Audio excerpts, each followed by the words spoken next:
Bem-vindos! Neste vídeo explicativo, vamos falar sobre teoria marxista. Para isso, precisamos fazer uma viagem para metade do século XIX. Em meio ao ápice da Revolução Industrial, Marx formulava sua teoria e sofria forte influência intelectual do materialismo e do historicismo. O foco da sua análise foram as relações socioeconômicas, mas vamos entender isso mais tarde. Quem nos levará nessa viagem será o próprio Marx, mostrando primeiramente as três abordagens que, unificadas, constituem a sua teoria: o materialismo dialético, abordado como filosofia social, o materialismo histórico, ciência social crítica, e a luta de classe, concepção política. A dialética apresentada por Marx de maneira simples tem a ver com, ao longo da história, o relacionamento entre os donos dos meios de produção e os que se submetem aos donos dos meios de produção. Primeiro, ele fala sobre os tempos antigos. Na Grécia e em Roma, por exemplo, existiam basicamente duas classes, os homens livres e os escravos. Das relações entre os dois surgiu um novo sistema econômico, o feudalismo. Depois, se analisa que da luta de classes entre os senhores e os servos surgiu o mercantilismo. A próxima dialética é a dos comerciantes e dos senhores feudais, a relação da qual surge então o capitalismo. No capitalismo surge uma luta de classes entre a burguesia e o proletariado, levando em conta a fenda social existente neste período da história.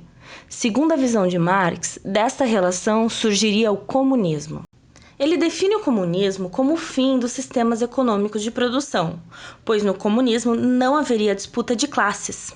Os homens contraem relações determinadas, necessárias e independentes da sua vontade, relações de produção que são correlativas a determinado estágio de desenvolvimento de suas forças produtivas.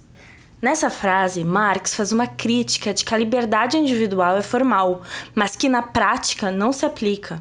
Ele diz que as relações são determinadas porque quem nasce pobre tende a continuar pobre.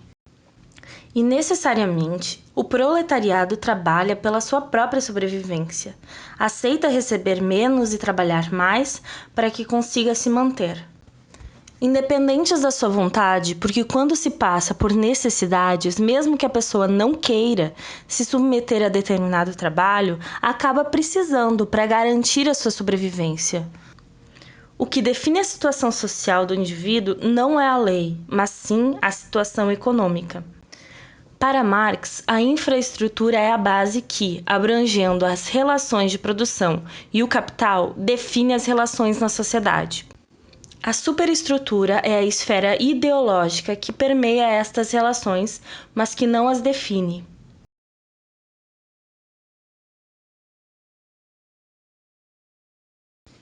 Um exemplo clássico é a do anúncio de uma vaga de emprego no jornal. Este está disponível a todos, mas vários fatores materiais impedem que a vaga seja, de fato, acessível. Por exemplo, alguém muito pobre que não consegue comprar o jornal, um analfabeto ou quem não se encaixa nos quesitos da vaga. Perante a lei, todos são iguais, porém, na prática, a situação econômica é o que define a sociedade.